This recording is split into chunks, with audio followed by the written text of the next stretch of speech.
Shalom semua. Kita akan mulai ibadah pada pagi hari ini. Kita mulai dengan doa. Tuhan, pada pagi hari ini Tuhan, hamba-Mu bersama umat-Mu Tuhan di tempat ini membawa bangsa kami, kota kami ke dalam hadirat-Mu Tuhan. Kami percaya Tuhan, pada waktu pagi hari ini kami merayakan kebangkitan-Mu di dalam kehidupan kami. Itu juga terjadi buat bangsa kami dan kota kami Tuhan. Bangsa kami adalah bangsa yang bangkit, kota kami adalah kota yang bangkit dari segala aspek perekonomian, tanahnya, airnya, udaranya, semua yang terbaik yang daripada-Mu itu melimpah buat kota kami Tuhan. Engkau juga yang udah memberikan pemimpin-pemimpin di dalam bangsa ini dan kota kami Tuhan. Pemimpin yang cinta takut akan Engkau Tuhan, yang membawa bangsa ini terus maju Tuhan, menuju destiny-Mu Tuhan. Dan kami juga bersepakat Tuhan, pada pagi hari ini juga memberkati pemimpin-pemimpin senior kami, yaitu Bapak Timotius Arifin bersama istri, Gembala Rayon kami, Bapak Ishak Sutanto Latif bersama istri Tuhan, dan Gembala kami di tempat ini, Bapak Beni Kristanto bersama istri Tuhan. Kami percaya Tuhan, Engkau yang terus menopang setiap hamba-hamba-Mu ini. Engkau terus yang memperlengkapi mereka dengan hikmat dan pengetahuan yang daripada-Mu, sehingga membawa setiap jemaat-Mu memiliki pengenalan yang benar akan Engkau Tuhan. Dan setiap jemaat-Mu dimerdekakan Tuhan oleh kebenaran firman yang disampaikan Tuhan. Dan pada pagi hari ini juga Tuhan, kami membawa ibadah kami Tuhan ke dalam hadirat-Mu Tuhan. Ambil alih semua ibadah pada pagi hari ini dengan Roh Kudus-Mu Tuhan. Urapi semua anak-anak-Mu yang mengambil bagian di dalam pelayanan Tuhan. Dan urapi setiap jemaat-Mu yang mengikuti ibadah pada hari ini Tuhan. Dan semuanya hanya untuk hormat dan kemuliaan nama-Mu Tuhan. Di dalam nama Yesus kami memulai ibadah pada hari ini. Haleluya. Amin.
Selamat Hari Raya Kebangkitan Yesus Kristus dari antara orang mati.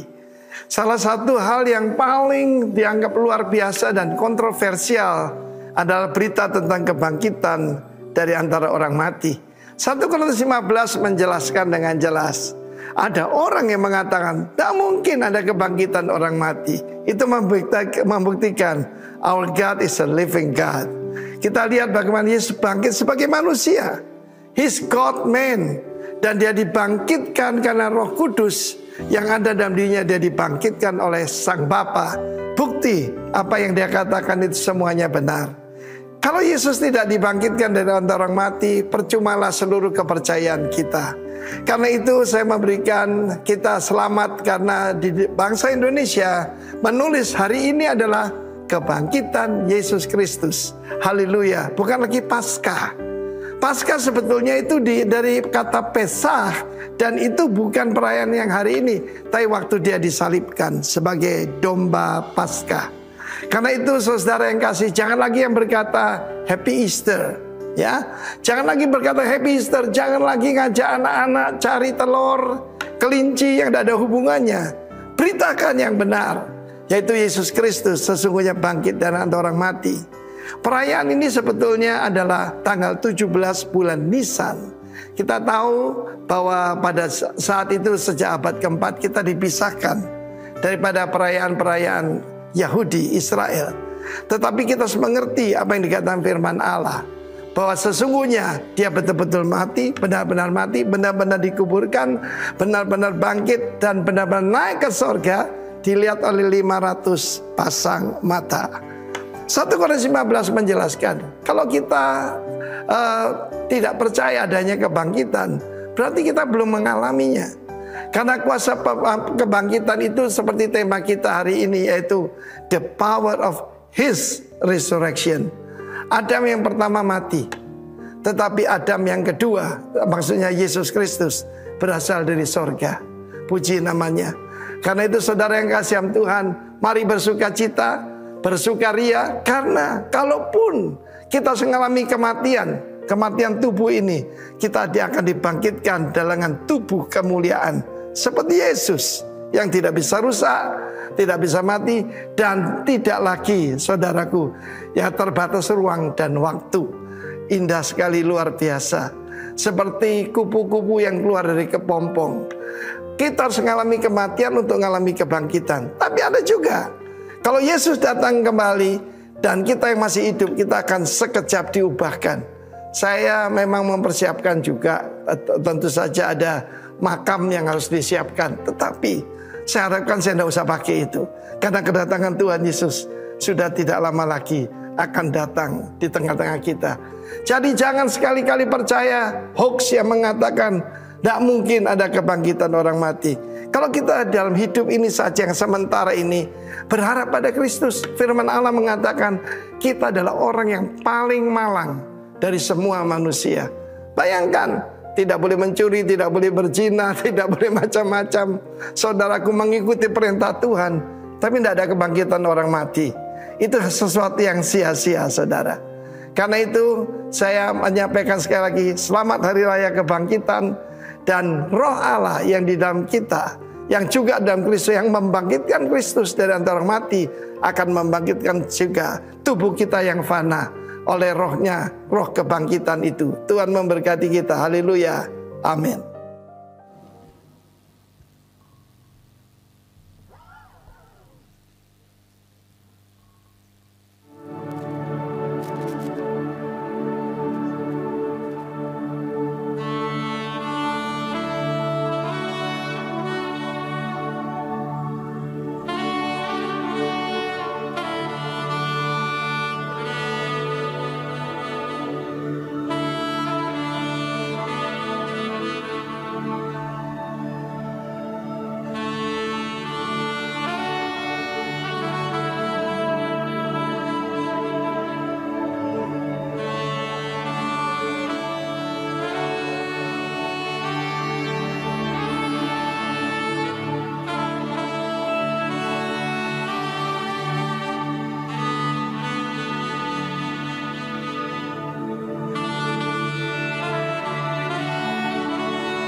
He's risen, forever glorified.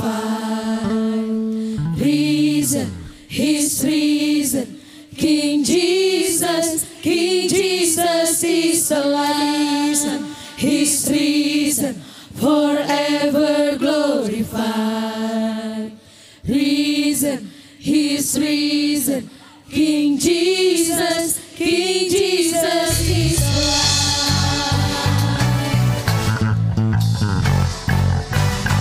Hari ini Yesus sudah bangkit, menaklukkan setiap maut dan memberikan kehidupan yang baru buat saudara dan saya. Dan setuju katakan yes, haleluya.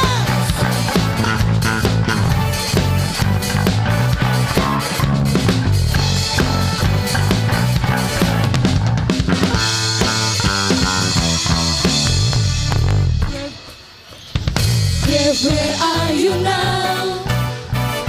You've been overpowered. Death, where is your sting? Conquered by the King. Resurrected one, Resurrected one, shining like the sun, breaking through the peak. Victory is in now. Oh, oh, hallelujah. Oh, oh, hallelujah. Jesus be lifted higher. We serve a risen Savior. He's risen forever, Lord. Risen, He's risen. In Jesus is alive. nyanyikan haleluya. Hallelujah. Oh, oh, hallelujah. Resurrected one, we praise you Lord. Resurrected one, shining like the sun, breaking through the peak. Victory is in now. Oh, oh, hallelujah. Oh, oh, hallelujah.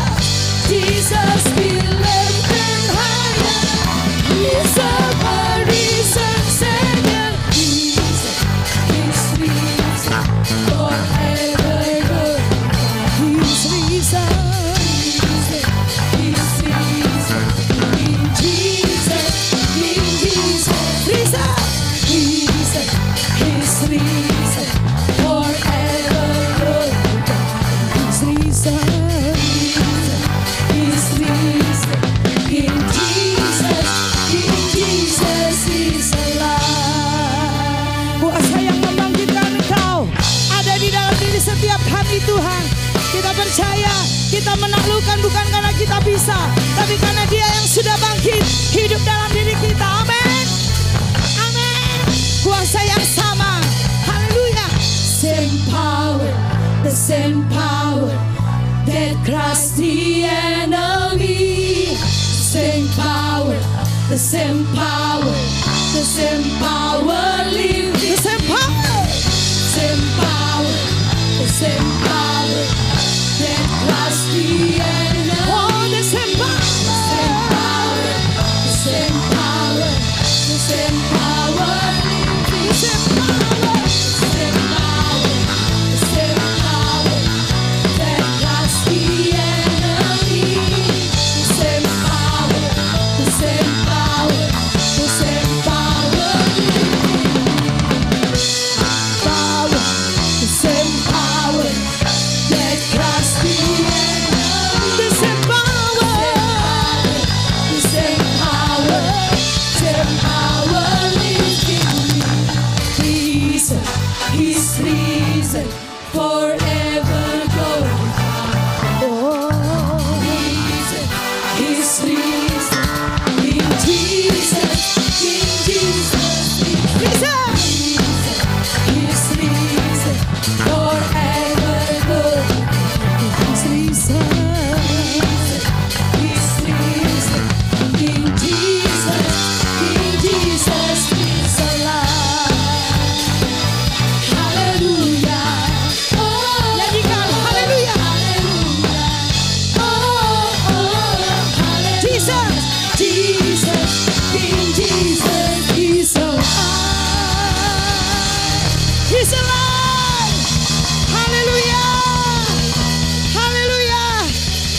sukacita darimu Tuhan.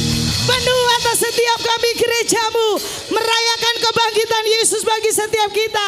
Haleluya, tepuk tangan bagi Raja segala Raja. Launchers, Brasil. Boleh kami kelas kanan kiri saudara. Kita akan bersuka dalam Tuhan. Hari ini, hari yang telah dijadikan Tuhan, mari kita bersuka. Oh, hari ini, Hari ini, hari yang telah dijadikan Tuhan, mari kita bersuka. di dalam Tuhan. Dalam Tuhan bersuka. Di dalam Tuhan Mari menari buat Tuhan. bersuka. Bersuka dalam Tuhan. Mari bersuka. Bersuka cita. Bersuka. Bersuka. Bersuka dalam Tuhan. Sekarang bersuka. Bersuka cita. Kami bersuka Tuhan di dalam kebangkitan-Mu. Hari ini, hari yang telah dijadikan Tuhan, mari kita bersuka. Bersuka hari ini.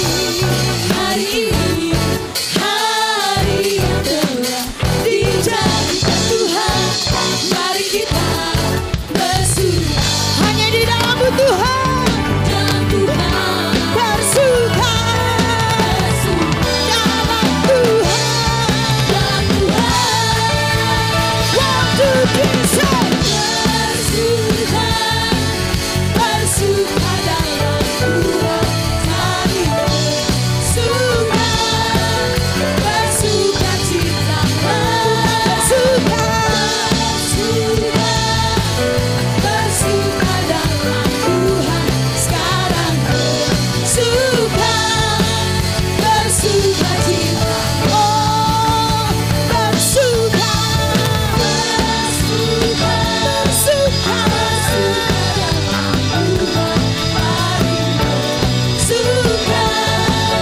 Bersuka.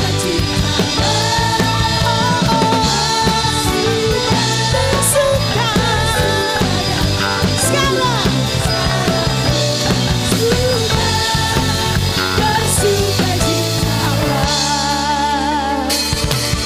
Haleluya.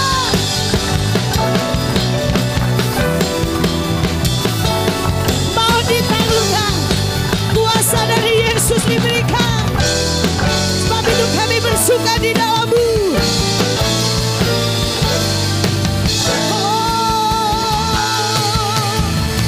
Bersuka, bersuka dalam Tuhan, mari bersuka, bersuka cita. Ku mau bersuka. Bersuka, Bersuka. bersuka dalam Tuhan. Sekarang bersuka. Lambaikan tangan-Mu bagi Yesus Tuhan. Oh, Bersuka, bersuka.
hidup kita pasti yang terbaik.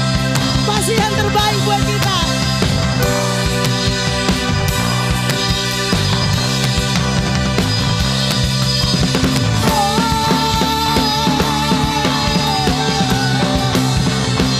Kami mau hidup bagimu Yesus Tuhan. Kau di dalamku dan ku di dalammu. Hidupku telah ditebus oleh kuasa darah yang kudus. Sekarang hidupku bukan milikku lagi. Apapun yang Tuhan mau lakukan, apapun yang Tuhan mau inginkan, asalkan Tuhan ku senang, semua ku relakan, namanya dimuliakan. Suka-sukamu Tuhan, suka-sukamu Tuhan, suka-sukamu Tuhan, suka-sukamu Tuhan, suka-sukamu Tuhan, suka-sukamu Tuhan, suka-sukamu Tuhan, Suka-sukamu Tuhan dalam hidupku.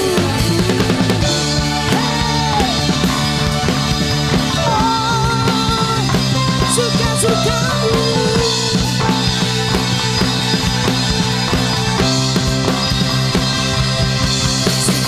hidupku telah ditebus oleh kuasa darah yang kudus. Sekarang hidupku bukan milikku lagi. Apapun yang Tuhan mau lakukan, apapun yang Tuhan mau inginkan, Asalkan kau senang Tuhan. Tuhan ku senang, semua ku relakan, namanya dimuliakan. Suka-sukamu.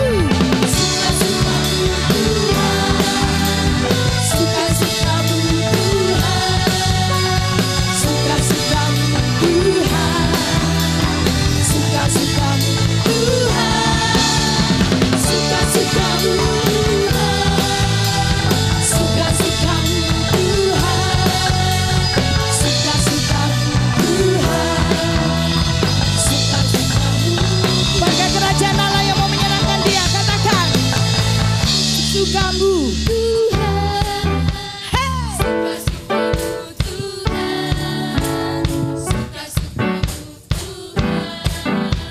Suka-sukamu Tuhan. Suka-sukamu. Selamanya hidup menyenangkan hati Tuhan. Sebab dialah pemilik hidup kita. Sekali lagi. Suka-sukamu Tuhan, suka-sukamu Tuhan, suka-sukamu Tuhan, suka-sukamu Tuhan, suka-sukamu Tuhan, suka-sukamu Tuhan, suka-sukamu Tuhan, suka-sukamu suka-sukamu, suka-sukamu, suka-sukamu, suka-sukamu. Oh, oh. Suka-sukamu, suka-sukamu, suka-sukamu, suka-sukamu, suka-sukamu, suka-sukamu, suka-sukamu Tuhan. Haleluya. Haleluya. Dan hari ini kita mau rayakan ada anak-anak kita yang luar biasa mau memuji nama Tuhan bersama dengan saudara. Jadi tidak perlu duduk. Mereka akan bernyanyi buat setiap kita bersama dengan kita. Saya panggil anak-anak Rocky. Come on. Rayakan Yesus, rayakan dalam setiap kehidupan kita. Mari bertepuk tangan memuji nama Tuhan.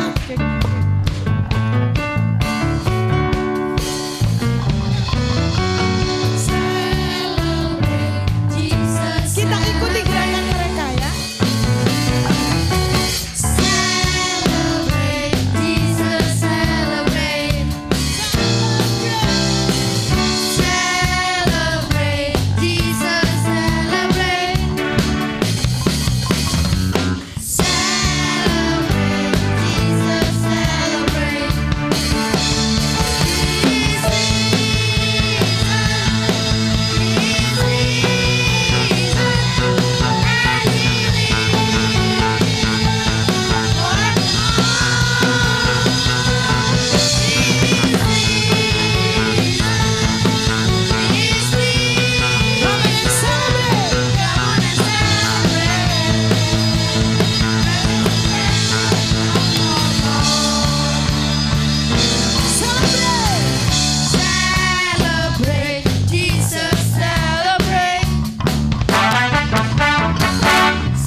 Mari saudara katakan, dia yang sudah bangkit itu ada di dalammu.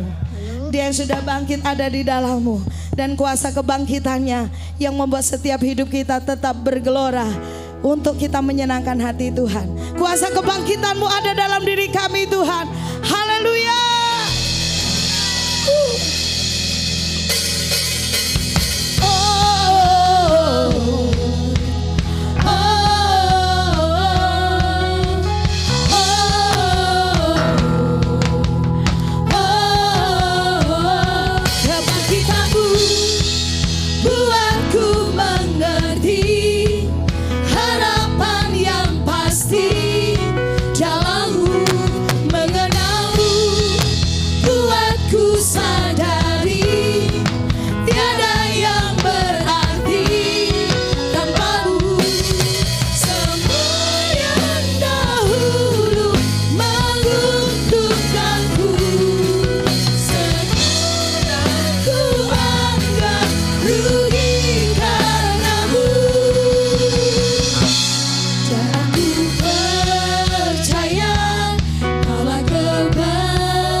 Kami bersyukur punya Allah yang hidup. Jika Engkau tidak bangkit dari kematian, sia-sialah semua iman percaya kami. Itu sebabnya Tuhan kami sungguh bersyukur karena kehidupan kami di dalam Yesus memiliki kepastian akan masa depan. Kami dituntun dari kasih karunia demi kasih karunia. Kami menemukan sebuah perjumpaan pribadi dengan Tuhan. Kami mengalami pengalaman-pengalaman yang indah bersama-sama dengan Tuhan Yesus. Itu sebabnya Tuhan, kami tidak akan pernah menukarkan apapun iman kami kepada Tuhan Yesus dengan apapun yang ada di dunia ini. Sebab Engkau telah meletakkan dasar di dalam setiap kehidupan kami. Dasar kasih yang begitu besar. Tidak akan tergantikan oleh apapun yang ada di dunia ini. Itu sebabnya kami bersyukur dan kami sungguh nikmati kehidupan kami bersama dengan Tuhan Yesus. Oleh sebab itu pagi hari ini berbicara buat kami Tuhan. Kiranya kebenaran firman-Mu boleh memberkati kami bahkan mengubahkan seluruh kehidupan kami. Kiranya kuasa kebangkitan-Mu membuat kami tidak akan pernah menjadi pribadi yang sama. Hati kami terbuka buat firman-Mu. Kiranya kebenaran firman-Mu boleh ditaburkan. Dan tidak akan pernah ada yang kembali dengan sia-sia. Melainkan setiap benih firman yang ditaburkan boleh tertanam, berakar, bertumbuh dan berbuah lebat. Berlipat kali ganda dalam kehidupan kami. Sehingga ketika kami keluar dari tempat ini, orang lain akan melihat sebuah buah-buah kehidupan yang diubahkan Tuhan Yesus terjadi dan menjadi nampak di hadapan mereka. Terima kasih. Hamba-Mu mengandalkan Engkau ya Roh Kudus. Engkau yang menolong hamba-Mu berbicara sesuai dengan isi hati-Mu. Berkati jemaat-Mu di dalam nama Yesus Tuhan. Semua yang siap diberkati melalui firman-Nya. Sama-sama katakan amin. Berikan tepuk tangan yang paling meriah buat Tuhan Yesus kita. Haleluya, shalom. Selamat Paskah. Ya. Jadi tadi sudah dengar dari gembala senior kita ya. Gak pakai telur-teloran lagi sekarang. Nggak usah cari-cari itu apa kelinci-kelinci begitu ya. Oke, kasih salam kanan kiri saudara, katakan selamat Paskah, puji Tuhan ya. Haleluya. Baik, saudaraku dikasih Tuhan, saya percaya ada begitu banyak kita yang sudah melalui Paskah berkali-kali ya dalam kehidupannya. Tetapi satu hal yang kita mesti bisa melihat, bisa merasakan sebuah perubahan-perubahan kehidupan ya. Nah itu sebabnya adalah sangat bijak kalau pada pagi hari ini kita semua boleh merenungkan kasih Tuhan dan melihat kembali perjalanan kekristenan kita. Sampai di titik ini dulu kita seperti apa, sekarang kita seperti apa. Dan ke depan kalau kita berjalan bersama Yesus itu kira-kira seperti apa yang akan terjadi, bakal seperti apa yang terjadi. Ya, itu yang harus menjadi perenungan kita setiap hari. Sudahkah kita menjadi orang Kristen yang bertumbuh? Sudahkah kita menjadi orang Kristen yang bisa menjadi berkat bagi orang lain? Sudahkah kita menjadi pribadi yang sungguh-sungguh tidak lagi berpusat pada diri sendiri, apa yang aku mau, apa yang aku suka, itu yang aku lakukan. Tapi melalui korban Kristus di atas kayu salib, kita mengalami perubahan. Jadi senternya itu bukan diri kita sendiri, tapi pada Kristus. Apa yang Tuhan mau disenangkan, saudaraku, itu yang menjadi tujuan kita. Itu yang menjadi menjadi kegiatan kehidupan kita di dalam kehidupan kita sehari-hari. Itu haruslah apa yang menjadi kesenangan bagi Tuhan Yesus. Kemarin saya sempat WA dengan satu pekerja kita, ya. Dalam sisi pandangan saya dia cukup bagus, bertumbuhnya bagus.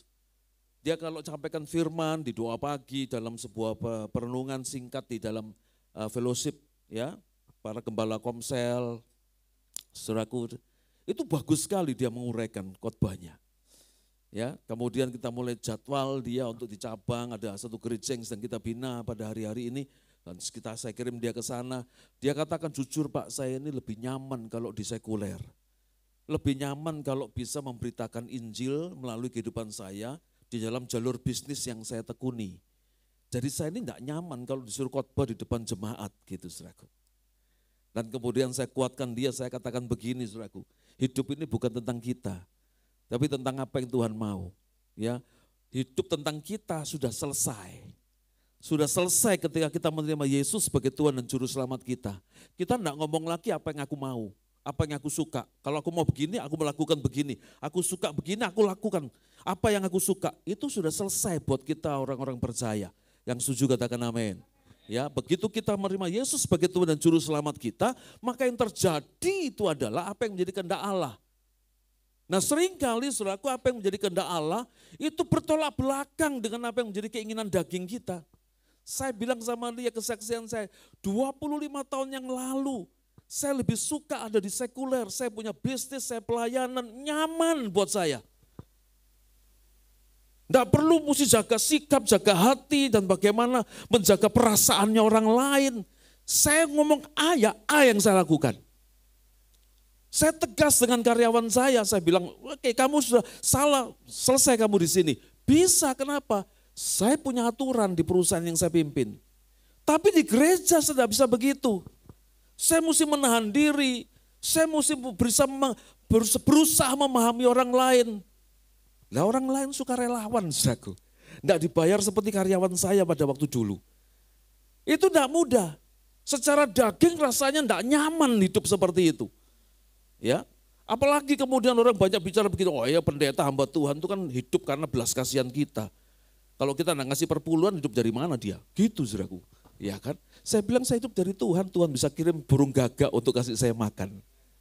Nah itu sebabnya ketika kemudian saudaraku apa yang menjadi kehendak Allah seringkali itu akan bertentangan dengan kehendak daging kita.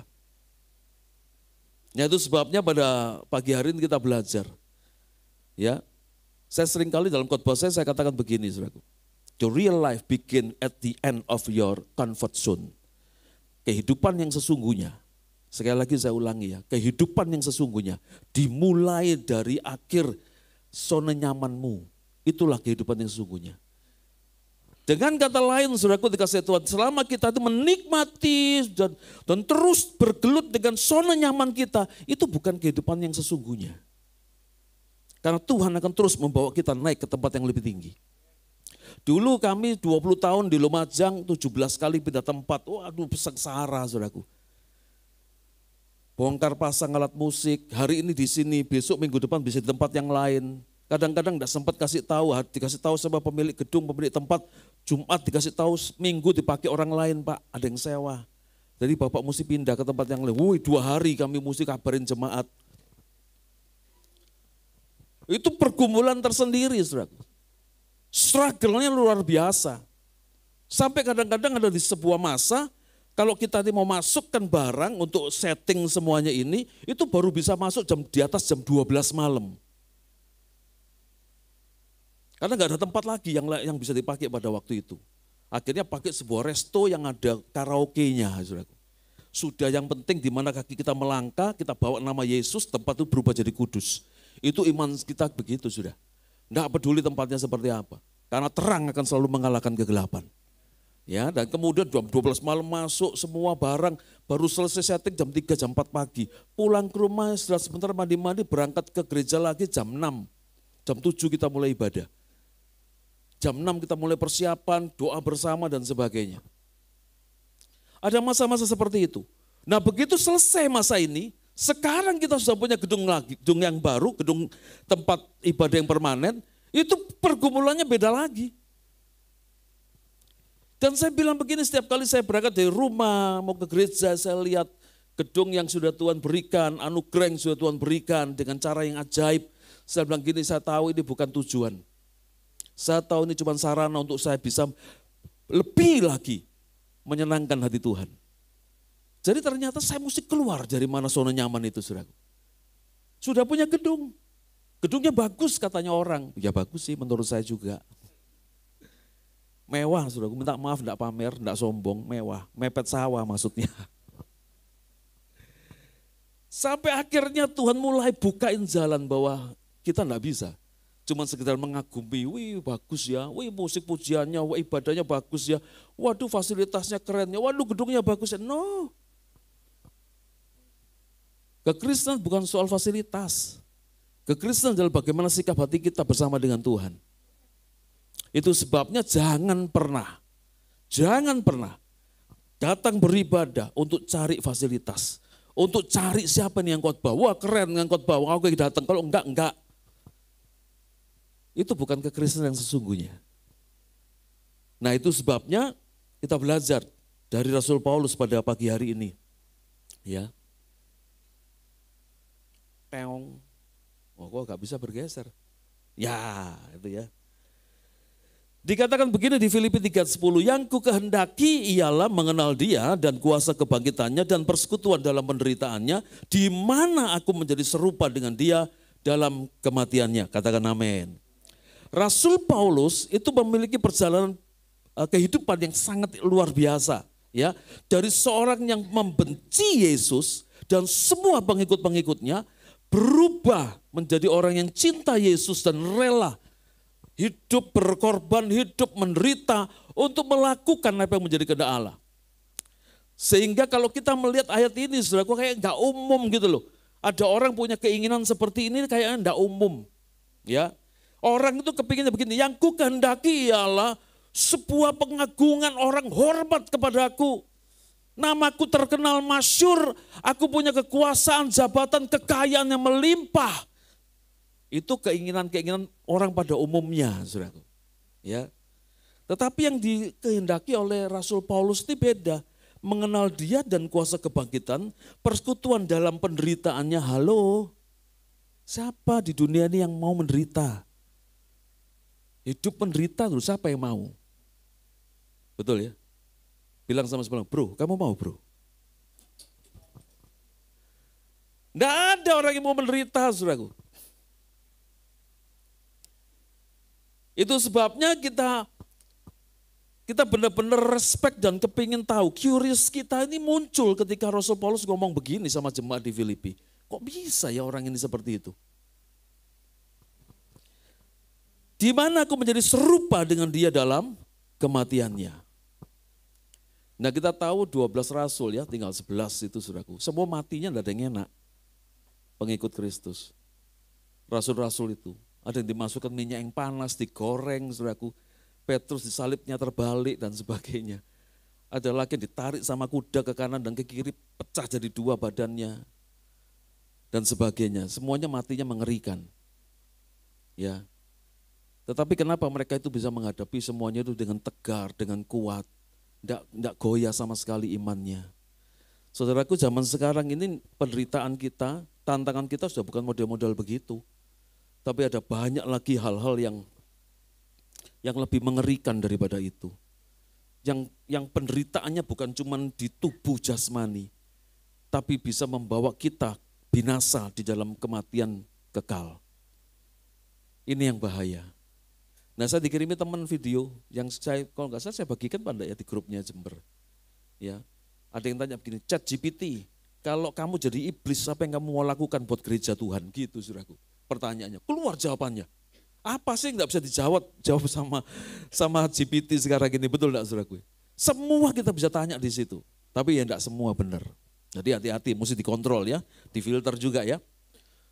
Udah dia jawabannya begini, aku enggak akan larang orang Kristen ke gereja.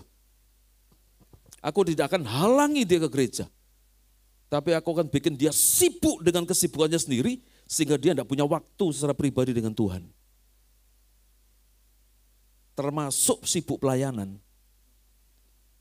Gak ada waktu. Saya mau katakan, saya seringkali juga ingetin teman-teman hamba-hamba Tuhan. Hal paling rohani dari seorang hamba Tuhan, itu bukan pelayanannya. Tapi saat dia duduk diam di bawah kaki Tuhan. Berdoa di saat. Minta kekuatan dari Tuhan. Jangan pernah sepelekan, saudaraku. Semua perkembangan teknologi, apa yang kita hadapi ke depan ini, itu bisa di luar apa yang kita bisa bayangkan. Kekuatan kita tuh cuma di dalam Tuhan. Yang setuju katakan amin. Saya melihat ada banyak hamba-hamba Tuhan jatuh. Teman, sahabat saya bilang aduh sayang. Dan kita mesti repot banget, mesti ngurusin gerejanya karena dia mesti berdiam diri untuk sementara waktu gitu saudaraku ya. Kita bantu benar-benar, saya bilang sama teman-teman jangan ditinggal. Ayo didampingi. Sampai dia selesai semua tantangan yang ada.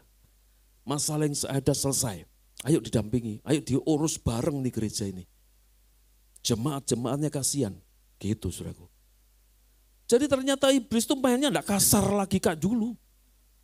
Udah enggak kelihatan mata begini saudaraku. Dia nyusup di tengah-tengah kita dan dia akan memecah belah di sana. mengadu domba di sana. Nah itu sebabnya saudaraku dikasih Tuhan, dalam setiap pengamatan saya dapati begini. Orang itu kalau dalam tekanan, itu dia jauh lebih kuat di dalam iman dan melekat kepada Tuhan.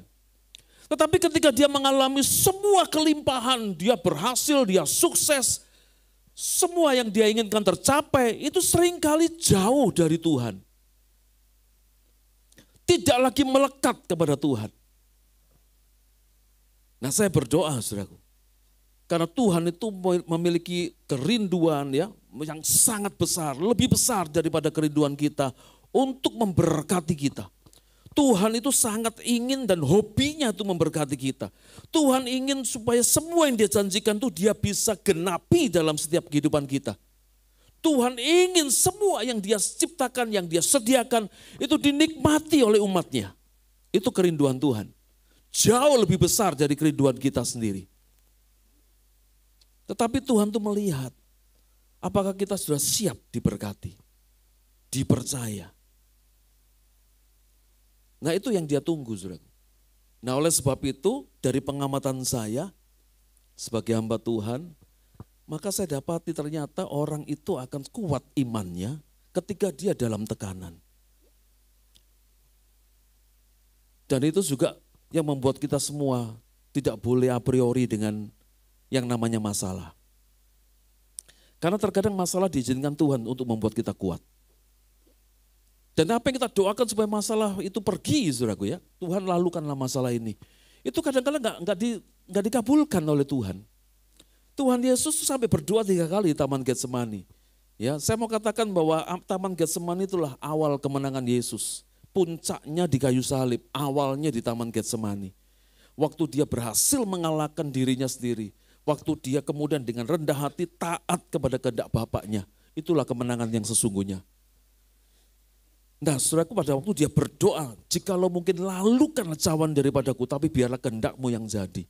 Saudaraku, apakah cawannya dilalukan? Enggak. Masalahnya selesai? Enggak. Tapi yang Tuhan lakukan, Bapa di sorga itu menjawab doanya Yesus. Itu dengan cara dia mengirimkan malaikat. Ayat selanjutnya bilang gini, maka ada malaikat yang turun dari sorga. Memberi kekuatan kepada Yesus. Dan terkadang kalau kita berdoa karena kita punya masalah, masalahnya dibiarin ada sama Tuhan. Tetapi yang Tuhan lakukan untuk menjawab doa kita adalah dia memberikan kekuatan untuk kita bisa mengatasi masalah. Amin. Nah saudaraku, kita belajar pada pagi hari ini. Ya next. Kuasa kebangkitan, kuasa itu bicara dengan bahasa aslinya adalah dinamis atau dunamis, ada yang menyebutnya begitu. Artinya kekuasa, kekuatan, potensi yang ada. Kemudian kebangkitan itu berasal dari kata yaitu anistemi atau anastasis. Saudaraku itu berarti bangkit dan berdiri kembali. Orang yang pernah berdiri, jatuh, bangkit lagi. Ini artinya. Ya, dengan kata lain kuasa kebangkitan adalah membuat kita semua itu yang pernah jatuh, yang pernah kalah bahkan, yang pernah gagal bahkan itu bangkit kembali dan maju lagi bersama dengan Yesus untuk meraih kemenangan kembali. Ini artinya. Adakah di antara kita yang tidak pernah gagal, tidak pernah jatuh? Saya percaya kita semua adalah orang yang tidak sempurna dan kita pernah gagal, kita pernah jatuh. Ya, saya dulu ngalami bisnis, naik begini, jatuh. Masa-masa itu masa yang sulit, saudaraku. Ya, telepon bunyi di rumah di Surabaya itu saya takut ngangkat. Saya pikir ini kita angkat debt kolektor, nagih utangmu bayaran gitu, saudaraku. Saya pernah ngalami hal-hal seperti itu. Ya, nggak mudah, tetapi kemudian saya tahu saya punya Yesus yang akan menolong saya melalui masa-masa yang sulit. Amin. Ya. Nah kemudian dikatakan begini bahwa kuasa kebangkitan itu adalah pribadi Yesus.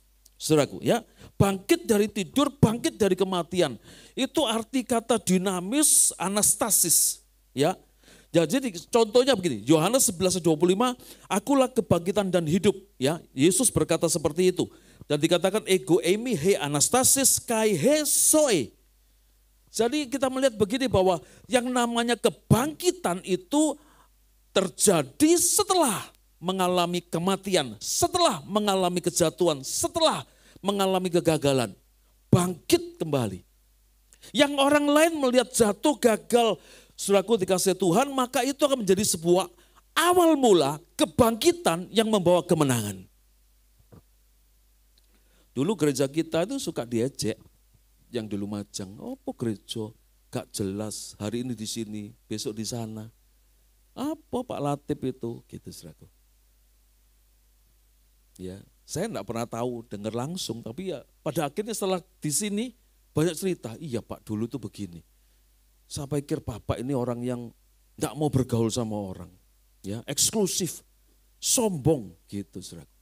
Ternyata enggak ya. Sekarang saya ketemu muka dengan muka, kita jalan bareng, semua yang diomongin orang enggak ya. Gereja kita juga begitu saudara. Makanya dijauhkan dari kesombongan, amin.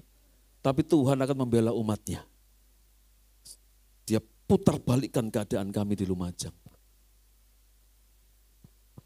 Yang tadinya diejek, dihina, sekarang mereka tidak bisa berkata lain.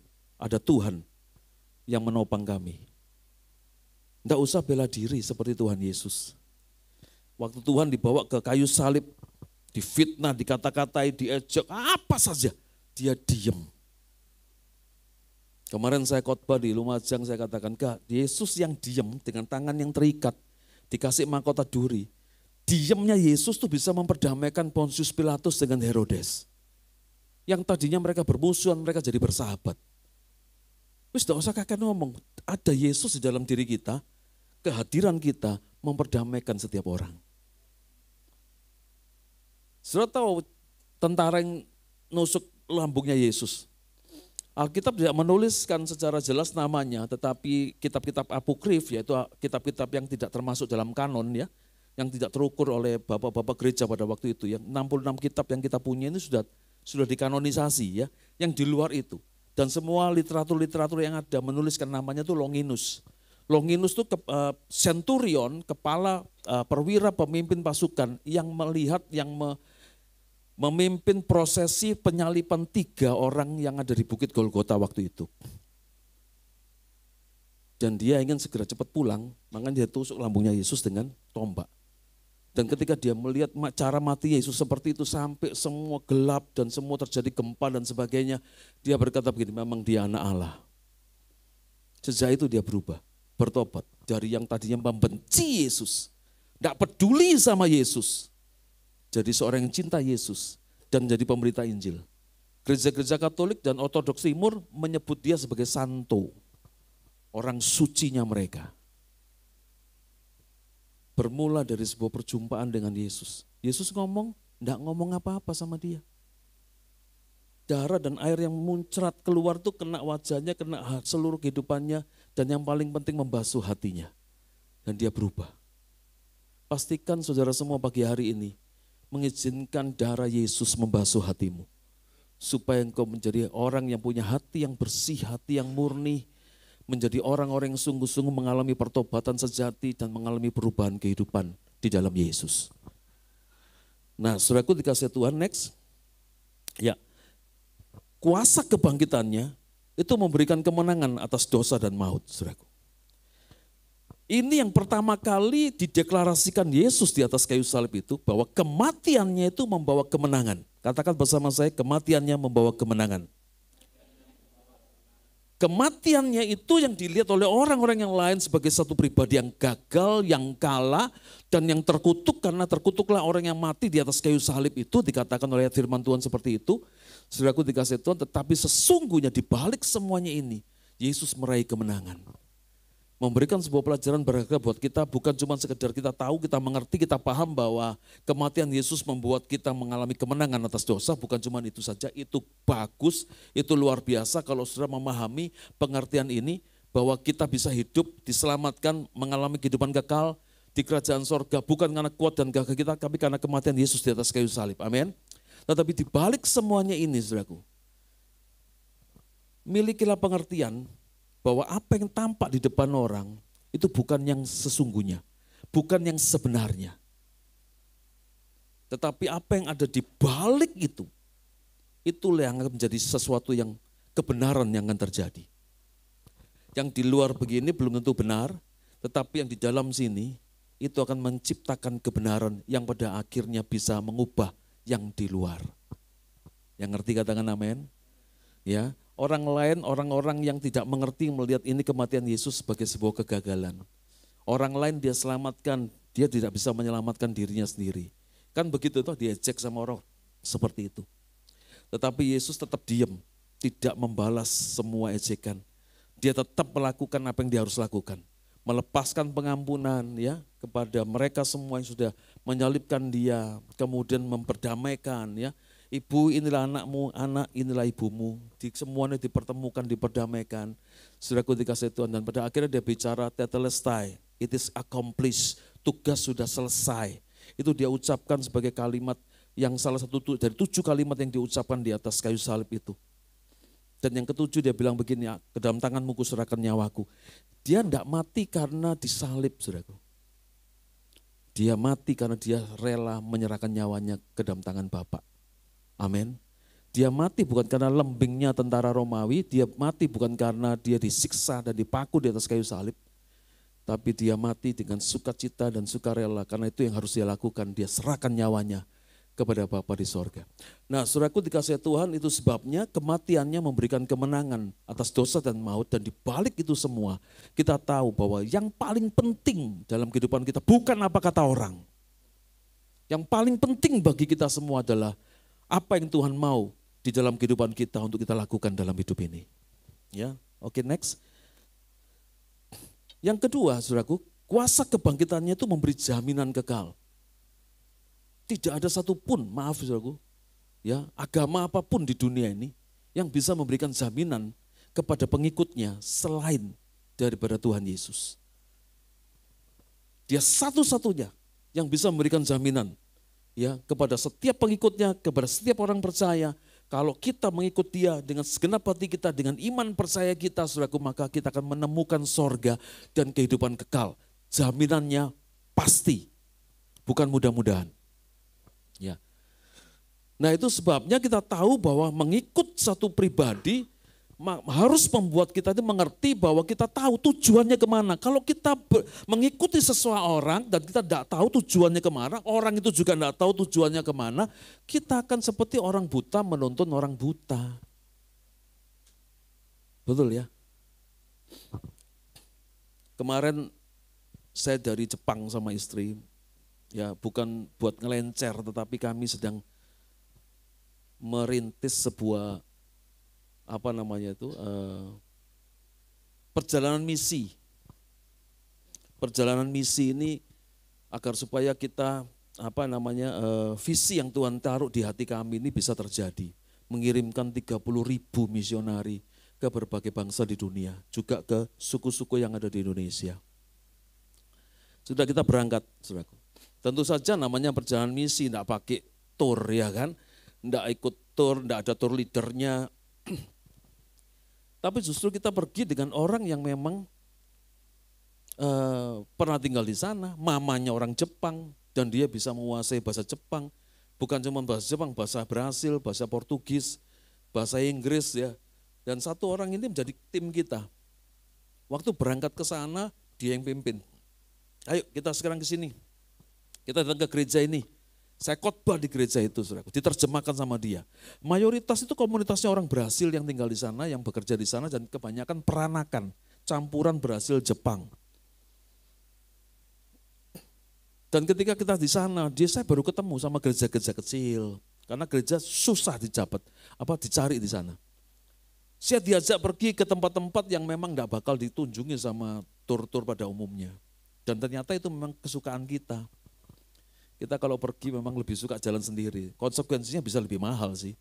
Karena kan bayar sendiri, satu pergi sendiri begitu ya. Tapi itu lebih adventurer gitu loh. Maksudnya lebih menantang gitu ya. Kira-kira kalau kesasar itu apa? Wih, kesasar kita nih. Lihat Google Map. Sudah ini we lost in the city gitu. Itu seru saudaraku. Tapi untuk kesasar beneran saudaraku ya. Kesasar beneran gak boleh, gak bisa kesini nanti pagi ini ya. Tapi itu benar-benar menarik. Dibawa pergi ke tempat makan yang memang tidak ada di dalam schedule tour. ke tempat-tempat di mana kita ini tempatnya spesifik dan kita berdoa di sana. Kita ada rumah retreat yang bisa dipakai. Kalau mau retreat di Jepang boleh ya, Jemaat Rock Jember nanti bareng-bareng sama Lumajang. Nah, nanti kita di sana ada rumah retreat di kaki Gunung Fuji. Bayangin sambil lihat Gunung Fuji gitu, saudaraku, wih keren banget. Rumah retreatnya sudah tersedia semua, dapurnya ada, kamar bisa muat 40 orang. Alat musik, semua ruang ibadah seperti ini sudah tersedia. Berdoa di sana, ojo ngelencer ae. Amin. Nah kemudian kami berdoa di sebuah bukit namanya, sebuah tempat namanya Aokigahara. Aokigahara tempat favoritnya orang bunuh diri di sana. Hutan ya, hutan Aokigahara ini salah satu tempat yang ada di daerah sekitar Gunung Fuji situ. Dan di tempat itu, saudaraku, ada banyak anak-anak muda itu yang bunuh diri karena ya putus asa, kecewa dan macam-macam. Dan ada satu, saya lupa namanya, kakek tua, penjaganya salah satu penjaga salah satu daerah di hutan itu, karena ada banyak pintu masuk di hutan itu sehingga sangat sulit pemerintah Jepang itu untuk bisa meneliti, ini masuk dari sini, nanti marah-marah ditemukan ada mayat di sini dan sebagainya. Jadi wisata kita agak ngeri-ngeri sedap gitu, saudaraku ya. Jadi kita cari tempat wisata, tempat bunuh diri di sini, nanti seringkali mayat ditemukan di sini, jurangnya di mana, tiba-tiba ada mobil ditinggal, enggak ada orang yang enggak ada gitu.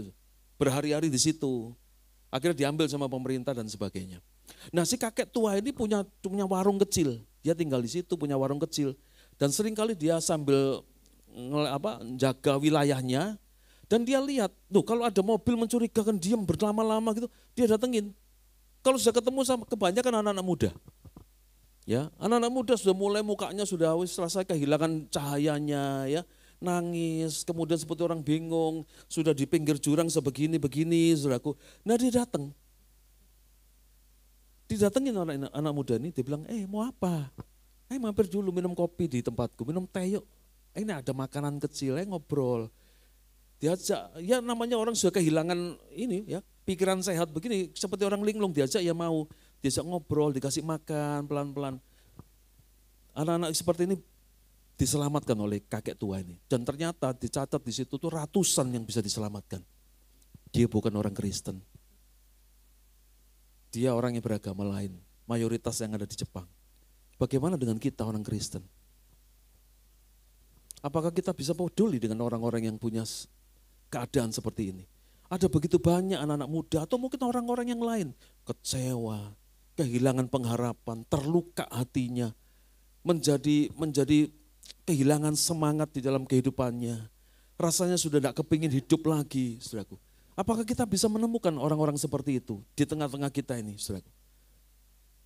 Apakah kita punya kepedulian seperti itu? Apakah kita mau memberitakan kabar baik bahwa ada jalan keluar, ada harapan, di dalam Yesus selalu ada jalan keluar yang bisa diberikan. Jangan putus asa, ada Yesus yang bisa mengubahkan hidupmu. Saudaraku, apakah kita mau peduli untuk menyampaikan hal-hal seperti ini kepada mereka? Saudaraku, itu yang mengusik saya, saudaraku. Yang membuat kemudian gedung gereja yang kita punya bukan lagi sesuatu yang terus-menerus kita banggakan, kita nikmati, enggak. Saya cuma bilang itu cuma gedung. Tuhan Yesus tidak pernah mati di atas kayu salib untuk menebus gedung-gedung. Saudara enggak punya gedung, enggak. Yang penting saudara punya Tuhan Yesus. Dan ketika saya kesini, saya lama enggak kesini, saya menikmati, saya bersyukur banget, kalian keren banget. Udah ada yang tepuk tangan buat Tuhan Yesus. Iya, saya lihat kalian keren, saya lihat vibe-nya, suasananya, puji-pujiannya, spiritnya. Kalau saya belajar, saudara, saya ini hamba Tuhan, saya belajar. Yang pertama kali yang saya mau dapatkan tuh spiritnya, itu yang kami cari. Kami enggak cari gedung yang besar, mewah, fasilitas, enggak. Kita yang cari itu vibe-nya dapat enggak, spiritnya dapat enggak. Kalau itu ada, puji Tuhan, berarti ada Yesus. Nah itu sebabnya saudaraku dikasih Tuhan, kuasa kebangkitannya memberikan sebuah jaminan. Jaminan hidup diberkati, disertai, tidak ditinggalkan sendirian. Tapi Tuhan menyertai kita, berjalan di dalam setiap perjalanan hidup kita di bumi sekarang ini. Dan sampai dia bawa kita ke rumah Bapa yang di sorga. Karena dia berkata, akulah jalan, kebenaran, dan hidup. Tidak seorang pun yang sampai kepada Bapa kalau tidak melalui aku. Yohanes 14 ayat yang ke-6. Itu jaminan Tuhan buat saudara dan saya. Next. Nah, saudaraku dikasih Tuhan, yang ketiga, kepuasan kebangkitan Yesus memberikan tujuan hidup yang baru. Tujuan hidup yang baru itu juga memberikan identitas yang baru buat kita. Identitas yang baru itu juga memberikan gaya hidup yang baru untuk kita semua. Kuasa kebangkitan membuat kita tidak lagi hanya memikirkan diri sendiri. Ya, kita ini saudaraku dikasih Tuhan, diajar oleh Tuhan ketika kita melihat salib itu saudaraku. Bagaimana dia itu rela melepaskan haknya untuk bisa melakukan kewajibannya sebagai seorang pribadi yang punya rasa cinta kepada umat manusia. Kenapa ada banyak orang yang tersinggung, terluka, kecewa, kepahitan, muncul rasa kemarahan dan kebencian. Karena yang menguasai hidupnya itu adalah egonya sendiri. Bukan Tuhan Yesus. Sebab kalau di dalam dirinya Tuhan Yesus yang berkuasa, maka sudah tidak ada lagi.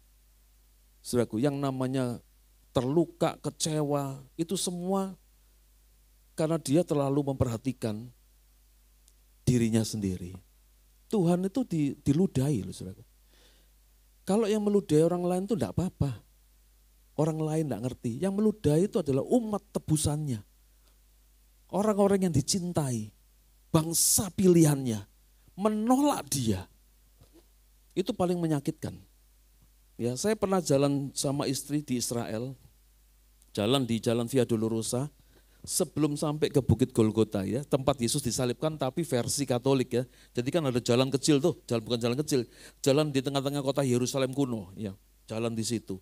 Sama rombongan, karena saya memimpin rombongan ya, saya memimpin rombongan yang ke sana waktu itu. Saya sudah 17 kali ke Israel bersama istri juga. Lagi jalan nih. Ya, di Israel tuh dibagi 3 section. Sectionnya Kristen Katolik, Yahudi, dan Muslim. Ya, dibagi 3. Jadi masuk tapi tetap satu jalan, mereka hidup berdampingan. Nah, saya enggak tahu di section yang mana, kami jalan begini, ini ada orang-orang tua ngobrol-ngobrol gini, tiba-tiba meludah. Gitu saudaraku. Lah ludahnya tuh kena istri saya, plok gitu saudaraku. Wih, saya set gitu. Saya ini orangnya begini, kamu enggak apa-apa ngomongin aku, ngilokno aku, nyakitin aku enggak apa-apa, jangan istriku, gitu saudaraku. Kalau istri, oh selesai kamu. Kalau sama istriku kamu lukai atau kamu sampai singgung itu, selesai sama saya, gitu dulu. Tapi ternyata masih ngikut sisa-sisanya itu saudaraku. Wah, itu set gitu saya tarik istri saya ke belakang. Nah kemudian saya juga bilang, ngapain? Oh iya ya, dia juga enggak ngerti. Nek gegeran ya apa, bahasa apa coba? Aku bingung, dia juga bingung, aku bingung. Ayo, apa gak koyo dagelan ngono saudaraku ya? Saya pernah sama istri bulan lalu sayangnya ke Malaysia. Malaysia nganterin istri check up, saya, istri sama mertua sama adiknya istri berempat. Ayo check up sekalian sambil nganterin dia. Pulangnya itu kopernya overweight. Nah kemudian ini sudah kepepet waktunya, antrian tambah lama tambah panjang. Awalnya kita datang itu lumayan masih kosong, ternyata bilang, ini kamu overweight. Ya kan? Lah saya pikir kan itu di luar negeri. Lali nih Malaysia ya ngerti bahasa Melayu kan gitu ya. Indonesia Melayu kan mirip-mirip. Tapi pikir ke luar negeri ngomongku Inggris. Wah ya kan, Inggris lumayan lah. Little. Udah Inggris. Kaisa pokoknya sikat saya bilang gini, kamu mesti beli bagasi tambahan. Aduh timbangannya kira-kira, ya sudah beli. Sudah ada aplikasinya, ada barcode-nya. Saset gitu, gak iso. Lah ini saya tambah panik, kenapa? Tambah panjang ini antrian nih. Sementara jam berangkatnya tuh tambah mepet toh. Nah kemudian waduh, saya tanya, cari di mana tambah bagasi? Belakang di counter, saya lari ke counter. Sudah ngantri lagi. Kalau saya ngantri rasanya kan kepingin di depan itu sedang minggir, sedang cepet. Nanti satu masih tole, betul apa, tak boleh. Iki lah kok jadi suwene lah apa gitu. Bener, bisa ngerasain dia, ngerti ya, under pressure. Sampai akhirnya saya sampai di situ saya beli. Ya kan, saya pikir saya beli tambahannya Itu bisa buat ya 2 koper kita ini kan lamanya lebih. Ini misalnya kurang 3 kilo, saya beli 7 kilo. Kan 4 kilo lebihnya saya bisa pakai buat ini. Ya apa namanya itu? Grup gitu loh, ngerti ya? Nah, saya pikir grup lah bisa lah, saya pindah-pindah sini kan enggak apa-apa. Yang penting saya sudah beli 7 kilo. Sudah saya balik ngantri lagi. Begitu sampai di petugasnya, saya bilang ini saya sudah beli 7 kilo. Iya ini kamu cuma lebihnya 3 kilo. Kamu beli 7 kilo lebih 4 kilo. Oke 4 kilonya kurangnya ini kan kurang 2 kilo. Nggak bisa, kamu beli 1 buat 1, lu. Ngerti maksudnya ya? Kalau kamu beli 1 7 kilo ya tuh buat ini, yang ini beli sendiri lagi. Jadi saya mesti beli sendiri-sendiri. Kok enggak ngomong dari tadi gitu saudaraku. Lah kamu enggak tanya gitu saudaraku. Lah ya bener ya. Wah karena saya pikir itu di luar negeri, ngomongku itu marahku itu pakai bahasa Inggris. Wah terakhir bingung dewe aku. Kamu bahasa Inggris apa ya kamu iki? Saya bilang gini, wes kamu tuh enggak usah Inggris-Inggrisan deh. Lihat toh. Lah bahasa Inggris saya enggak biasa ngamuki orang bahasa Inggris sih. Ini bahasa Madura aku sih iso ngamuki orang gitu. Enggak. Jadi panik tambah lama tambah ini saudaraku. Sudah sampai akhirnya karena dia juga yang ngantri banyak. Akhirnya kemudian wis diliketi. Tak lihat, loh gak perhatian lagi, wis mlebu ae jarno.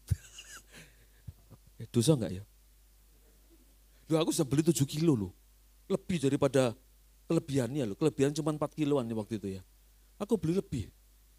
Saya dipersoalkan lagi tuh, dia bingung nganu ya orang tambah lama tambah banyak tuh yang mau lewat tuh. Ada satu polisinya yang tadinya nyeneni aku tak seneni bales gitu saudaraku. Ya akhirnya kan mesti bantu yang sebelah sana, yang gate sebelah sana. Jadi mereka kekurangan orang. Wis tak bilang ini wis mlebu ae. Toh aku enggak salah, aku sudah bayar. Gitu, saya masuk saudaraku. Begitu masuk sangat cepat-cepat masuk. Apa namanya koper kabinnya carry ketinggalan di sebelahnya dia. Lu mateng kok sudah bisa masuk aman tak pikir. Keluar lagi Joko meneng kok ketahuan ya. Sudah akhirnya keluar lagi minta izin sama petugasnya, Pak itu koperku ketinggalan. Oke masuk lagi aman. Saya gandeng sih jalan cepet nih soalnya sudah gate-nya jauh. Istri saya bilang gini, kamu tuh ngawur, ngamuk-ngamuk. Ini ono jemaat ketok ya apa gitu. Iya yo. Minta maaf tapi tidak ada yang tahu toh. Iya, puji Tuhan, puji Tuhan. Sekarang baru tahu, saudaraku. Nah, minta maaf ya. Saya jadi hamba Tuhan yang mungkin tidak jadi contoh yang baik buat saudara. Tapi maklumilah, bagaimanapun pendeta juga masih manusia. Jadi itu kata passwordnya kalau sudah kepepet begitu pendeta, saudaraku. Ya maklumilah, karena pendeta juga manusia. Ya, oke. Yang ketiga ini. Kuasa kebangkitan Yesus memberikan sebuah tujuan. Dan tujuan itu kan membuat kita menjadi punya identitas yang baru. Identitas yang baru membuat kita punya gaya hidup yang baru. Sudah tidak boleh lagi yang model-model begini. Karena kita tahu Yesus harus semakin besar dan kita harus semakin kecil. Amin. Nah yang berikutnya lagi, next. Ya saudaraku, kuasa kebangkitan ternyata membuat kita tidak bisa tinggal tenang dengan apa yang kita alami dan lakukan saat ini. Kita tidak bisa puas dengan kekristenan yang cuma begini-begini saja. Setiap minggu datang ke gereja, good, bagus. Ikut komsel, bagus. Doa pagi tidak pernah absen, bagus. Apa cukup, saudaraku? Tidak cukup. Karena waktu kita dengan dunia sekuler, bisnis pekerjaan kita, kesibukan di rumah kita dengan mengurus hal-hal sehari-hari, itu jauh lebih banyak daripada waktu kita buat Tuhan. Ke gereja berapa jam? Doa pagi berapa jam? Ya, ikut komsel berapa jam? Bandingkan dengan 7 hari seminggu, 24 jam sehari. Berapa persen yang kita cuma bisa berikan buat Tuhan? Sedangkan hal paling rohani bagi kita orang percaya, bukan karena kesibukan kita. Tapi saat kita diam di bawah kaki Tuhan. Dan Tuhan berkata, ketika Maria dan Marta melakukan bagiannya berbeda-beda. Marta, engkau menyibukkan diri dengan berbagai macam hal. Tetapi Maria melakukan yang terbaik. Dia menerima sesuatu yang tidak akan pernah bisa diambil dari dia. Saudaraku, yaitu apa? Firman Tuhan. Dari ketika saudara bersekutu dengan Tuhan, melekat dengan Tuhan, punya mesbah keluarga, punya saat teduh pribadi dengan Tuhan. Itu hal paling rohani bagi orang Kristen, bukan pada waktu saudara ada di gereja. Tapi pada waktu saudara mau buka hati, dengar firman dan nangkep secara pribadi masuk dalam ruang doamu. Tidak ada yang lain yang mengganggu. Saudaraku, tapi sungguh-sungguh saudara mengalami sesuatu perjumpaan dengan Tuhan secara pribadi. Itulah kekristenan sesungguhnya. Karena apa? Mengenal dia menurut Rasul Paulus, ya, yaitu ginosko itu saudaraku, itu adalah sebuah pengenalan yang diperoleh melalui pengalaman dan relasi yang intim, pengalaman pribadi dengan Tuhan dan hubungan yang intim dengan Tuhan. Saudara merasa sudah kenal Tuhan? Saya tahu Pak, Injil Matius, Markus, Yohanes sampai Wahyu saya tahu, saya baca. Apa cukup hal itu? Kekristenan itu adalah pengalaman pribadi kita dengan Tuhan. Pengalaman saya beda dengan saudara. Saya punya perjalanan hidup beda dengan saudara. Itulah kekristenan. Ini ceritaku, mana ceritamu? Kan gitu saudaraku. Itulah kekristenan. Rasul Paulus tidak mencari agama dan doktrin agama. Rasul Paulus mencari sebuah hubungan, relasi yang intim dengan Tuhan. Pengenalan secara pribadi, sebuah perjumpaan secara pribadi dengan Tuhan. Itu yang dicari oleh Rasul Paulus. Jadi kalau saudara datang ke gereja itu bagus. Tetapi kalau saudara tidak ketemu dengan Tuhan secara pribadi di gereja, semuanya tidak ada artinya. Firman Tuhan, dengar baik-baik, firman Tuhan tidak bisa mengubah kita. Firman Tuhan bisa mengubah kita kalau firman itu kita responi, baru bisa merubah. Tapi kalau saudara cuma dengar firman dan semua saudara, oh ya oke tahu ini, Matius pasal sekian ini di sini ayatnya, tahu oke. Just like that, cuma seperti itu, nggak bakal ngerubah hidupmu. Hidupmu berubah ketika hatimu meresponi firman yang disampaikan. Hidupmu berubah ketika kau melakukan firman yang kau sudah terima. Amin. Ya. Memiliki kerinduan untuk bisa mengenal dia lebih lagi, ya. Oke, next. Dan yang berikutnya lagi kuasa kebangkitan itu membuat Rasul Paulus itu ingin menjadi serupa dengan dia dalam kematiannya, saudaraku ya. Serupa dalam kematiannya ini menunjuk kepada kematian Yesus di atas kayu salib, yaitu bagaimana Yesus itu menyangkal dirinya, ya, menanggalkan egonya, merendahkan hati, taat sampai mati di atas kayu salib. Ini yang paling penting, ya, sebuah pesan yang disampaikan oleh Rasul Paulus. Keserupaan dengan dia dalam kematiannya itu adalah bagaimana Tuhan Yesus berjalan menuju kepada Bukit Golgota dan memikul salibnya. Itu yang mau ditiru oleh Rasul Paulus. Rasul Paulus rindu hidupnya dicetak dengan pola ketaatan Yesus selama dia berjalan di atas jalan penderitaan Via Dolorosa. Rasul Paulus ingin hidupnya itu dibentuk dengan pola yang sama, yaitu berjalan melakukan tugas tanggung jawabnya, sekalipun harus pikul salib, untuk kemudian dengan penuh kerendahan hati, penuh dengan kasih, sampai menyelesaikannya di atas kayu salib. Ini yang Rasul Paulus ajarkan kepada kita semua. Dan biarlah kita semua juga memiliki jalan yang sama dengan jalannya Tuhan Yesus. The road to redemption, berjalan menuju penebusan, itu harus menjadi jalan kita bersama. Side by side dengan Tuhan Yesus. Berjalan bergandengan tangan, bersama-sama. Tuhan tidak akan tinggalkan kita, Tuhan sudah berjanji. Dia akan sertai kita, sesulit apapun situasimu. Ketika saat kita berjalan dalam lembah kekelaman, lembah air mata, atau bukit-bukit penuh dengan tantangan, masalah dan percobaan apapun, Tuhan berjanji akan selalu menyertai kita di setiap musim kehidupan kita. God bless you. Tuhan berkati.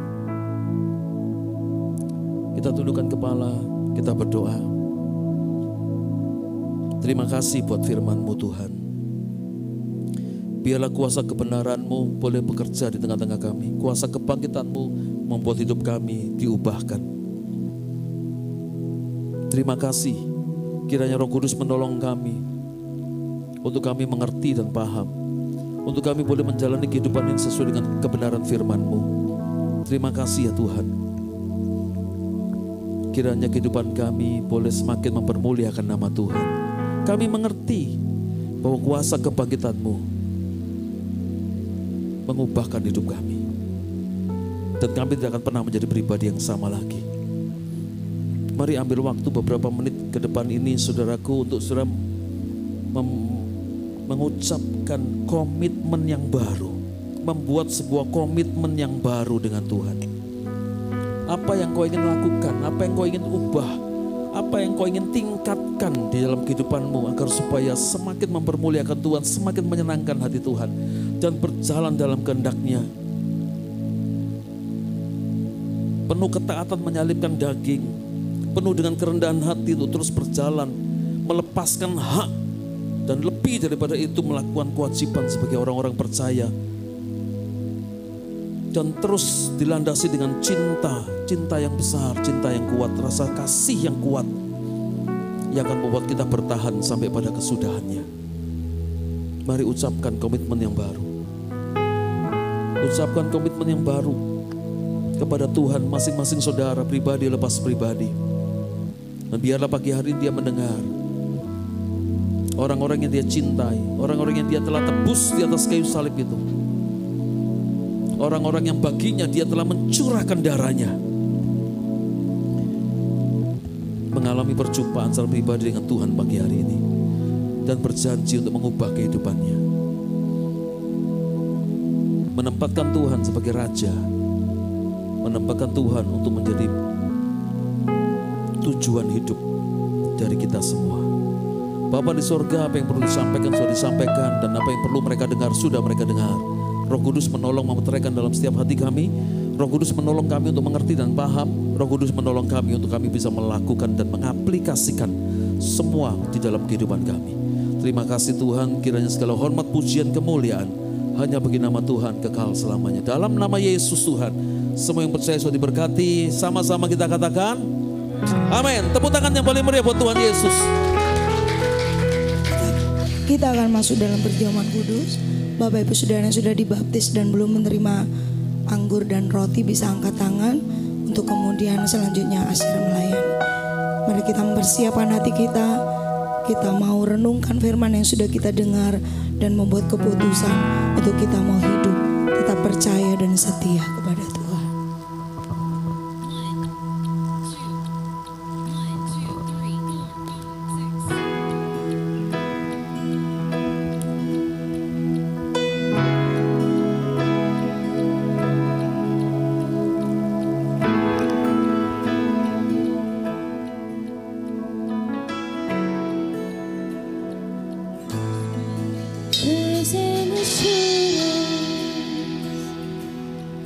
Jesus is mine. He's been my partner in the fire, time after time. Born of His Spirit, was in His blood, and what He did for me on Calvary is more.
He will never fail.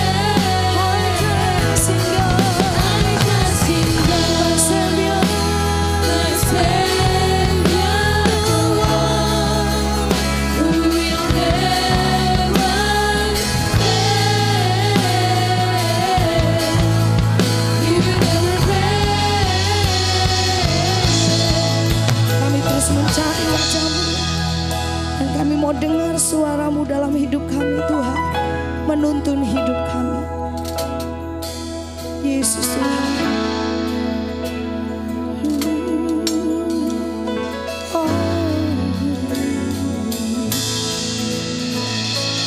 I sought the Lord, and He heard, and He answered. I sought the Lord, and He heard, and He answered. I sought the Lord, and He heard, and He answered. That's why I trust Him. That's why I trust Him. I sought the Lord, and He heard, and He answered. I sought the Lord, and He heard, and He answered. I sought the Lord, and He heard, and He answered. That's why I trust Him. That's why I sought Him. I sought the Lord, and He heard, and He answered. I sought the Lord, and He heard, and He answered. I sought the Lord, and He heard, and He answered. That's why I trust Him. That's why I trust Him. I sought the Lord, and He heard, and He answered. I sought the Lord, and He heard, Engkau memperbaharui I sought the Lord, and He heard, and He answered. That's why I trust Him. That's why I trust Him. God, my Savior, the one who will never fail. He will never He fail. will never fail. Trust in God. I trust in God. You are my Savior, My Savior, the one who will never melayani mengasihi-Mu yang tak pernah gagal atas hidup kami. Oh, I trust in God, trust in God. my Savior. My Savior, the one who will never fail.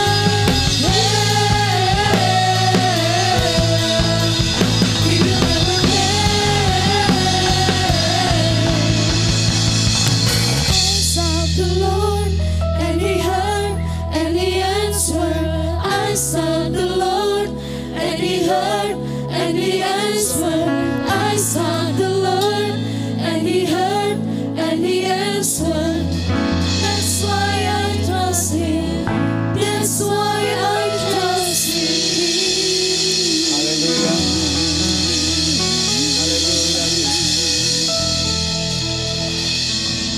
Terima kasih Tuhan. Pagi hari ini kami mau masuk dalam perjamuan kudus. Sucikan dan layakkan akan setiap kehidupan kami. Kuduskan roti dan anggur, sebab di dalamnya kami boleh menaruh iman dan pengharapan. Kami bersekutu dengan tubuh dan darah-Mu. Terima kasih Tuhan. Mari kita angkat roti di tangan kanan kita tinggi-tinggi. Roti ini adalah lambang daripada tubuh Tuhan yang dipecah-pecahkan bagi setiap kita. Tubuhnya rela dihancurkan supaya setiap kehidupan yang hancur dipulihkan. Dan firman Tuhan berkata, oleh bilur-bilurnya kamu disembuhkan. Bukankah roti yang kita pecah-pecahkan adalah persekutuan kita dengan tubuh Tuhan? Amin. Mari kita makan dalam nama Tuhan Yesus.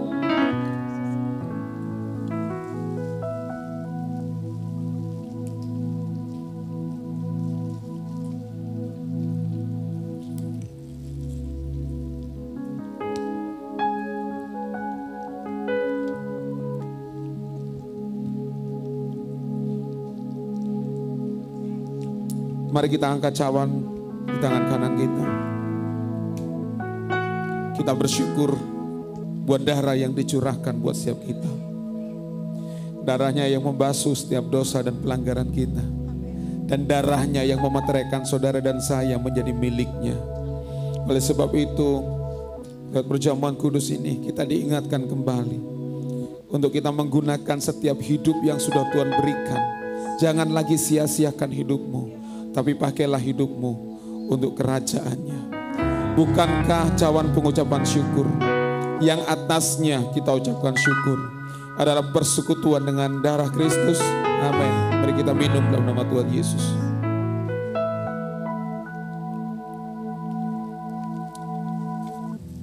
Mari letakkan cawan di bangku saudara. Bersyukur kepada Tuhan. Katakan terima kasih Yesus. Naikkan pujianmu, naikkan senandungmu kepada Tuhan. Katakan haleluya. Ku bersyukur, ku percaya buat karyamu, hidup kami di dalam-Mu, buat penebusanmu. Ku jadi hidup. Terima kasih, terima kasih Yesus. Ku bersyukur. Terima kasih Yesus. Anugerah-Mu besar, anugerah-Mu besar bagi kami. Terima kasih Yesus. Terbukti dalam hidup gereja-Mu, Yesus. Ku terima kuasa-Mu, ku terima kuasa-Mu, ajaib bagi kami.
Kami naikkan syukur kami kepadamu Tuhan, buat karyamu yang besar dan agung pada hari ini Tuhan.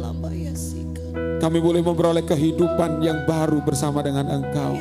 Terima kasih Tuhan, terima kasih. Dan biarlah lanjutkan karyamu dalam setiap hidup kami. Dan biarlah kuasa kebangkitan itu semakin nyata dalam hidup kami, untuk kami terus bangkit bagi kerajaan-Mu Tuhan. Terima kasih Bapa, terpuji nama-Mu, dalam nama Tuhan Yesus. Haleluya. Amin.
komunitas kerajaan atau KK adalah sebuah komunitas yang berkomitmen untuk saling mendukung, saling mendoakan, dan belajar untuk hidup sama seperti Mesias hidup. Kami mengajak bagi Anda yang rindu tertanam di dalam KK, segeralah bergabung dan hubungi Bapak Adi Chandra atau Rock Center Jember. Mari kita bersama-sama berdoa untuk bangsa dan kota kita dalam doa pagi melalui Zoom yang diadakan setiap hari Sabtu pukul 5 pagi. Ibadah anak, Rocky, setiap hari Minggu pukul 8, bertempat di ruang Rocky House Music Room Mojopahit F1 Jember. Mari para orang tua, dukung anak-anak untuk beribadah dan belajar bersama dalam suasana yang penuh kasih dan keceriaan.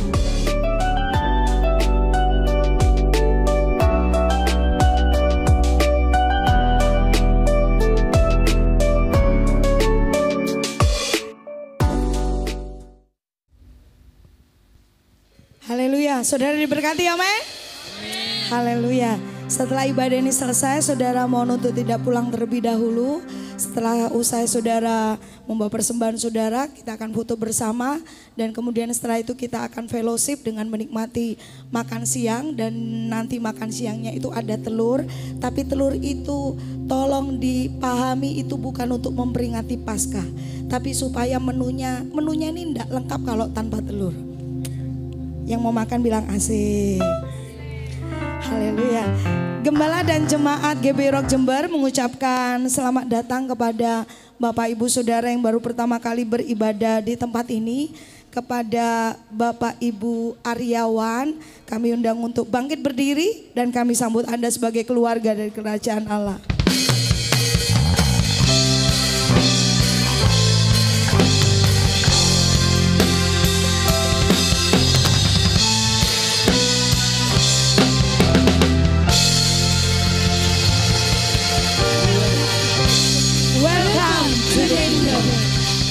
Mereka ini bukan orang asing buat saya sama Pak Benny, saudara. Mereka berdua ini dari Semarang dan mereka berdua adalah salah satu dari anak pemuda yang waktu itu kami pelayanan di Semarang. Anaknya sudah menyelesaikan kuliah di UNED dan mereka bersama-sama dengan kita pada pagi hari ini. Haleluya, kita akan sambut anak-anak kita yang hebat dan luar biasa. Karena mereka adalah anak-anak raja. Tepuk tangan. Aku anak raja, aku anak raja, aku anak raja. Aku anak raja, aku anak raja, aku anak raja. Aku anak raja, aku anak raja, aku anak raja. Aku anak raja, aku anak raja, aku anak raja.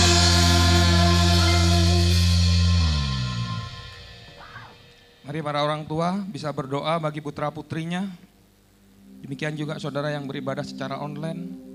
Saudara bisa berdoa untuk putra-putri saudara.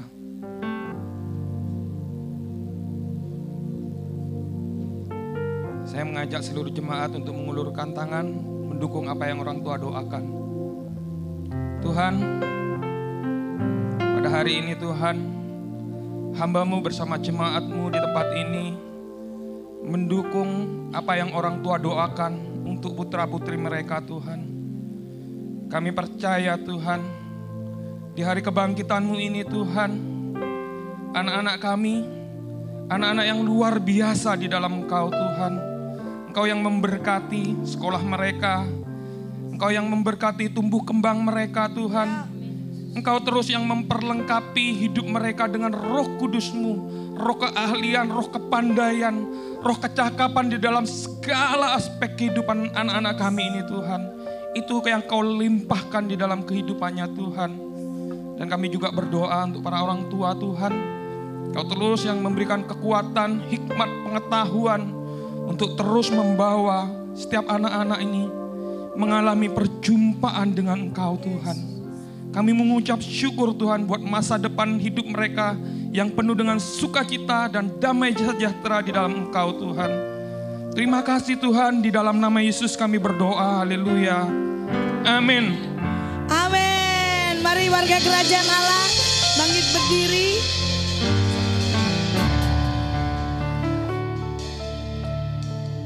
Kita percaya bahwa di akhir ibadah kita ini bukan akhir di mana kita mengalami perjumpaan dengan Tuhan. Yang setuju bilang karena setiap hari kita ketemu sama Tuhan. Dan bawa pulang, hidupi kuasa kebangkitan. Mari semua bangkit berdiri. Kuasa yang membangkitkan Yesus mengalahkan maut. Kuasa yang sama ada di dalam diri setiap kita. Katakan the same power. Say the same power. Anak-anak Rocky, the same power. Oke, siap? Oke. The same power, the same power, same power,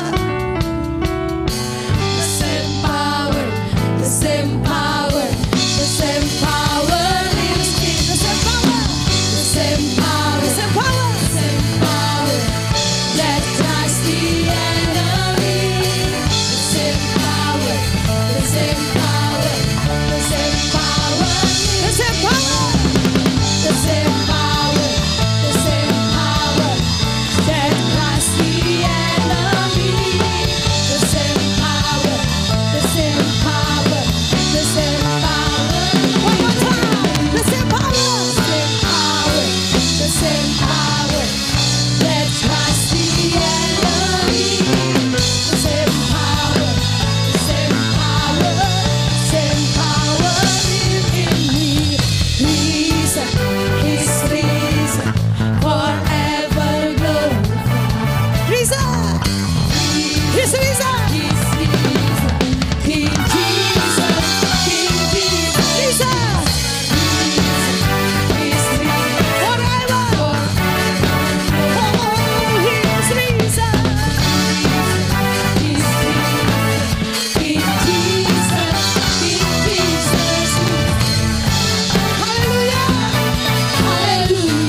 Terima kasih di akhir ibadah ini kami percaya Tuhan yang sudah sembuhkan kami, Tuhan yang sudah pulihkan kami membawa kuasa kebangkitan dan kemenangan. Kami menghadapi hidup hari-hari kami ke depan dengan kekuatan yang daripada Tuhan. Terima kasih memberkati setiap persembahan yang diberikan di tempat ini. Kami menabur dengan sukacita karena kami tahu Tuhan sudah memberkati hidup kami. Mari kekasih Tuhan warga kerajaan, angkat tanganmu di hadapan Tuhan. Kekasih-kekasih Tuhan warga kerajaan Allah, pulanglah dan bawalah anugerah Tuhan yang besar atas hidupmu. Dan biarlah kuasa kebangkitan Allah terus ada dalam hidupmu. Untuk engkau terus menang dalam menghadapi tantangan-tantangan kehidupanmu.